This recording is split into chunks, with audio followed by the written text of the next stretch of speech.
श्री स्वामी समर्थ. जय जय स्वामी समर्थ. आज आपण कार्तिक गायत्री मंत्र याचे श्रवण करणार आहोत. तो मंत्र असा आहे की ओम षण्मुखाय विद्महे महासेनाय धीमहि तन्नो षण्मुख प्रचोदयात.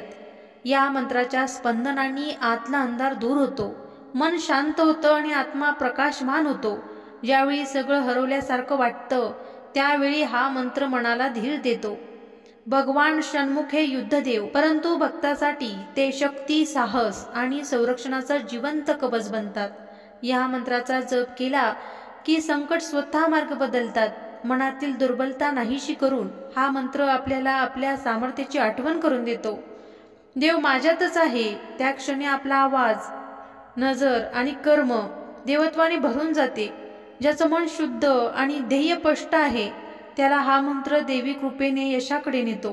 प्रत्येक प्रयत्नामागे षण्मुखाची कृपा कार्यरत असते. हा मंत्र फक्त ऐकण्यासाठी नाही, तो अनुभवायचा आहे. जसा जसा जप वाढतो तसा तसा आतला प्रकाश बाहेर पसरतो आणि जीवन एक पवित्र अनुभव बनते. हा मंत्र फक्त शब्द नाहीये, तो अंतर्मनाला जागा करणारा आवाज आहे. ज्यावेळी जीवनात भीती, अडथळे आणि असहाय्यतेची भावना येते तेव्हा भगवान षण्मुख या मंत्रातून सांगतात, भिवू नकोस, माझं 6 मुखाचं तेज तुझ्या प्रत्येक दिशेला प्रकाश देत आहे. जिथे अंधार आहे तिथे मी प्रकाश आहे. जिथे संकट आहे तिथे मी तुझं कवच आहे. जिथे दुर्बलता आहे तिथे मी तुझी शक्ती आहे. हा मंत्र शिकवतो की भक्त जेव्हा श्रद्धेने जप करतो तेव्हा देव त्यांच्या अंतःकरणातून बोलू लागतात. कार्तिकीय म्हणजे धैर्याचं मूर्तिमंत रूप. हा मंत्र म्हणजे भक्ताच्या आत्म्यात पेटवणारी विजयी ज्वाळा आहे. मंत्र आपल्याला सांगतो, स्वतःवर आणि देवावर विश्वास ठेव. प्रत्येक संकट हे देवी परीक्षा आहे. शक्तीचं शस्त्र उचल आणि भीतीला पराभूत कर. जेव्हा हा मंत्र आपण हृदयातून म्हणतो तेव्हा भगवान षण्मुख स्वतः आपल्या जीवनात उतरतात आणि मन, बुद्धी आणि आत्मा या तीनचं शुद्ध रूपात रूपांतर होतं. चला तर मग या मंत्राला सुरुवात करूया. तत्पूर्वी तुम्ही चॅनलवरती नवीन असाल तर चॅनलला लाईक, सबस्क्राईब आणि कमेंटमध्ये श्री स्वामी समर्थ ओम कार्तिकेय नमः असे लिहा. ओम षण्मुखाय विद्महे महासेनाय धीमहि तन्नो षण्मुख प्रचोदयात.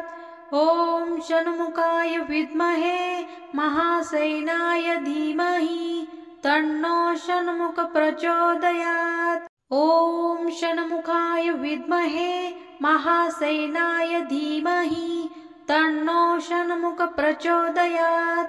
ओम षण्मुखाय विद्महे महासेनाय धीमहि तन्नो षण्मुख प्रचोदयात. ओम षण्मुखाय विद्महे महासेनाय धीमहि तन्नो षण्मुख प्रचोदयात. ओम षण्मुखाय विद्महे महासेनाय धीमहि तन्नो षण्मुख प्रचोदयात. ओम षण्मुखाय विद्महे महासेनाय धीमहि तन्नो षण्मुख प्रचोदयात. ओम षण्मुखाय विद्महे महासेनाय धीमहि तन्नो षण्मुख प्रचोदयात. ओम षण्मुखाय विद्महे महासेनाय धीमहि तन्नो षण्मुख प्रचोदयात. ओम षण्मुखाय विद्महे महासेनाय धीमहि तन्नो षण्मुख प्रचोदयात. ओम षण्मुखाय विद्महे महासेनाय धीमहि तन्नो षण्मुख प्रचोदयात. ओम षण्मुखाय विद्महे महासेनाय धीमहि तन्नो षण्मुख प्रचोदयात. ओम षण्मुखाय विद्महे महासेनाय धीमहि तन्नो षण्मुख प्रचोदयात. ओम षण्मुखाय विद्महे महासेनाय धीमहि तन्नो षण्मुख प्रचोदयात. ओम षण्मुखाय विद्महे महासेनाय धीमहि तन्नो षण्मुख प्रचोदयात. ओम षण्मुखाय विद्महे महासेनाय धीमहि तन्नो षण्मुख प्रचोदयात. ओम षण्मुखाय विद्महे महासेनाय धीमहि तन्नो षण्मुख प्रचोदयात्।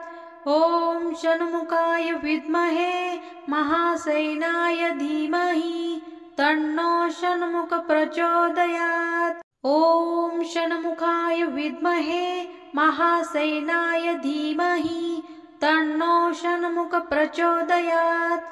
ॐ षण्मुखाय विद्महे महासेनाय धीमहि तन्नो षण्मुख प्रचोदयात्। ॐ षण्मुखाय विद्महे महासेनाय धीमहि तन्नो षण्मुख प्रचोदयात्। ॐ षण्मुखाय विद्महे महासेनाय धीमहि तन्नो षण्मुख प्रचोदयात्। ॐ षण्मुखाय विद्महे महासेनाय धीमहि तन्नो षण्मुख प्रचोदयात्। ॐ षण्मुखाय विद्महे महासेनाय धीमहि तन्नो षण्मुख प्रचोदयात्। ॐ षण्मुखाय विद्महे महासेनाय धीमहि तन्नो षण्मुख प्रचोदयात्। ॐ षण्मुखाय विद्महे महासेनाय धीमहि तन्नो षण्मुख प्रचोदयात्। ॐ षण्मुखाय विद्महे महासेनाय धीमहि तन्नो षण्मुख प्रचोदयात्। ॐ षण्मुखाय विद्महे महासेनाय धीमहि तन्नो षण्मुख प्रचोदयात्। ॐ षण्मुखाय विद्महे महासेनाय धीमहि तन्नो षण्मुख प्रचोदयात्। ॐ षण्मुखाय विद्महे महासेनाय धीमहि तन्नो षण्मुख प्रचोदयात्। ॐ षण्मुखाय विद्महे महासेनाय धीमहि तन्नो षण्मुख प्रचोदयात्। ॐ षण्मुखाय विद्महे महासेनाय धीमहि तन्नो षण्मुख प्रचोदयात्। ॐ षण्मुखाय विद्महे महासेनाय धीमहि तन्नो षण्मुख प्रचोदयात्। ॐ षण्मुखाय विद्महे महासेनाय धीमहि तन्नो षण्मुख प्रचोदयात्। ॐ षण्मुखाय विद्महे महासेनाय धीमहि तन्नो षण्मुख प्रचोदयात्। ॐ षण्मुखाय विद्महे महासेनाय धीमहि तन्नो षण्मुख प्रचोदयात्। ॐ षण्मुखाय विद्महे महासेनाय धीमहि तन्नो षण्मुख प्रचोदयात्। ॐ षण्मुखाय विद्महे महासेनाय धीमहि तन्नो षण्मुख प्रचोदयात्। ॐ षण्मुखाय विद्महे महासेनाय धीमहि तन्नो षण्मुख प्रचोदयात्। ॐ षण्मुखाय विद्महे महासेनाय धीमहि तन्नो षण्मुख प्रचोदयात्।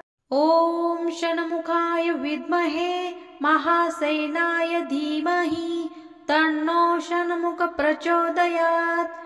ॐ षण्मुखाय विद्महे महासेनाय धीमहि तन्नो षण्मुख प्रचोदयात्। ॐ षण्मुखाय विद्महे महासेनाय धीमहि तन्नो षण्मुख प्रचोदयात्।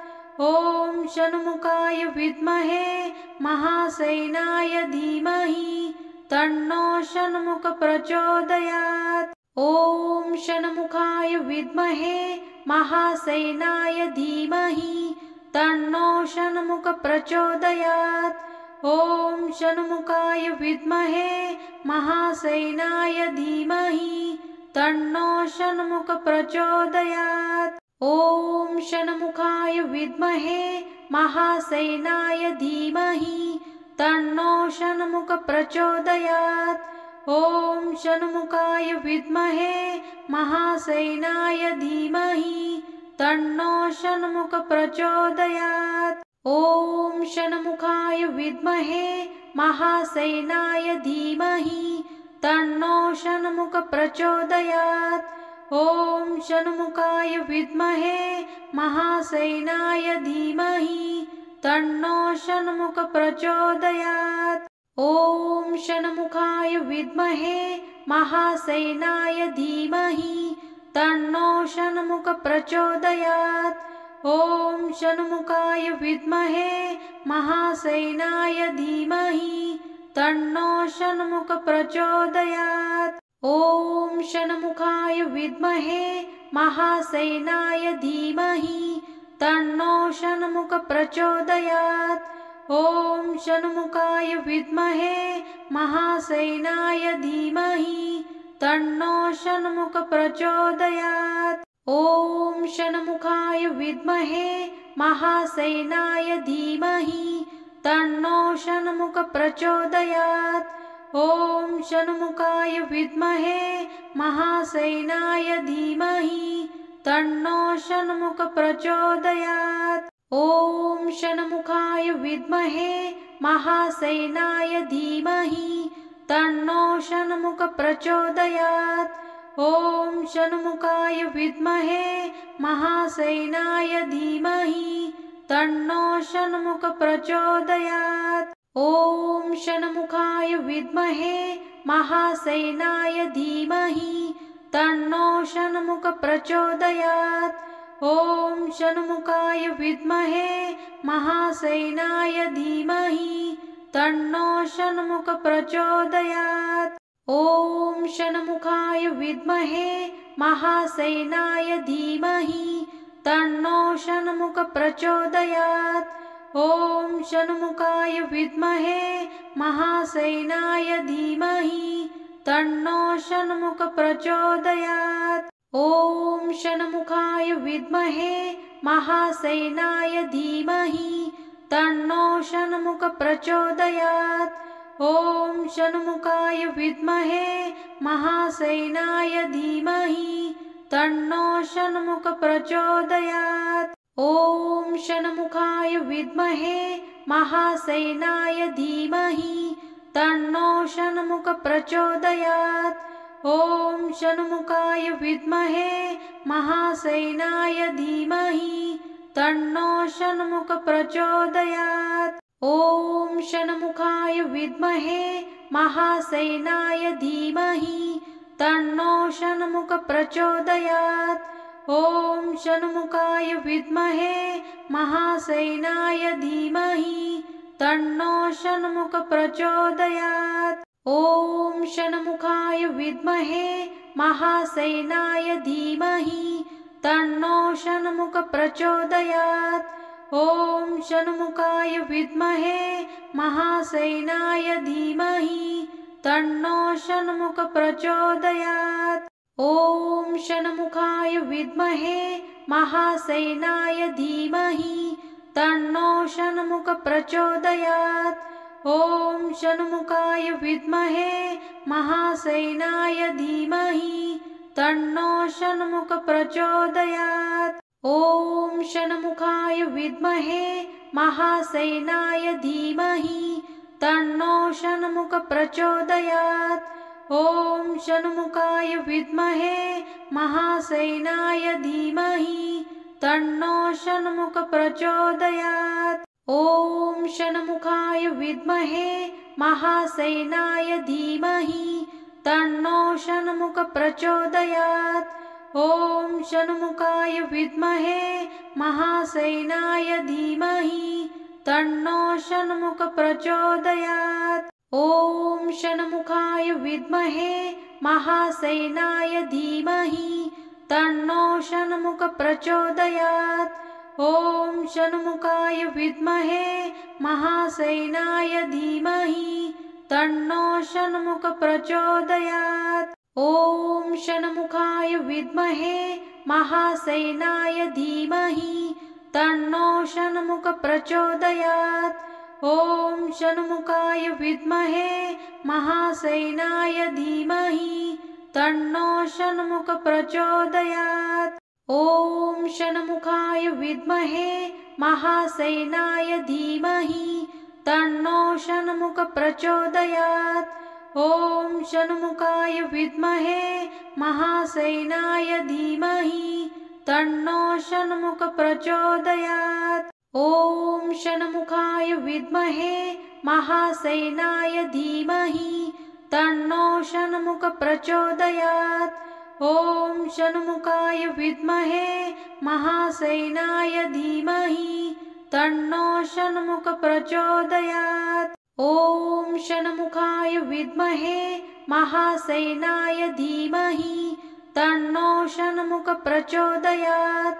ॐ षण्मुखाय विद्महे महासेनाय धीमहि तन्नो षण्मुख प्रचोदयात्। ॐ षण्मुखाय विद्महे महासेनाय धीमहि तन्नो षण्मुख प्रचोदयात्।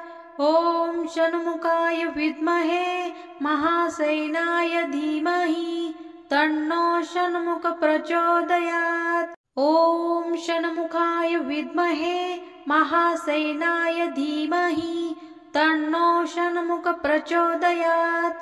ॐ षण्मुखाय विद्महे महासेनाय धीमहि तन्नो षण्मुख प्रचोदयात्।